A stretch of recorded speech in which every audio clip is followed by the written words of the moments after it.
এই যুব সাথীর টাকা নিয়ে বাড়া সবাই পাগল। সবাই শুধু অ্যাকাউন্ট চেক করতে ব্যস্ত, কারো কারো ঢুকেছে কারো কারো ঢুকেনি। সবাই শুধু আমাকে এসে বলছে, দাদা তোমার ঢুকেছে, তোমার টাকা ঢুকেছে। বোকা চোদা, আমার টাকা ঢুকেছে না ঢুকেছে আমি তো কেন বলবো? আমি যদি বলি যে হ্যাঁ ভাই আমার টাকা ঢুকেছে, তখন তো বলবে হ্যাঁ বেকার চোদা শালা, ওই জন্য টাকা ঢুকেছে ভালো এর আগে।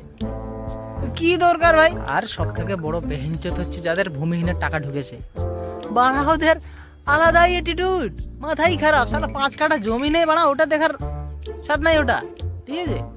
মানে ওদের যে 2000 টাকা ঢুকেছে এটাই বিশাল খুশিতে নুনুটা এইভাবে ঘুরাই কি না ঘুরায়। আরে মানে যাদের বাড়িতে টাকা ঢুকেছে মদ মাংস চলতে আছে ভাই, আর সে বুলুটতে ফুল সাউন্ড দিয়ে ঢিক ঢিক ঢিক ঢিক করে হোম থিয়েটার চলছে। আশেপাশে যদি এরকম গান বাজনা শুনো তো মনে করো শালা যুব সাথী বা ভূমিহীনের টাকা ঢুকেছে কনফার্ম।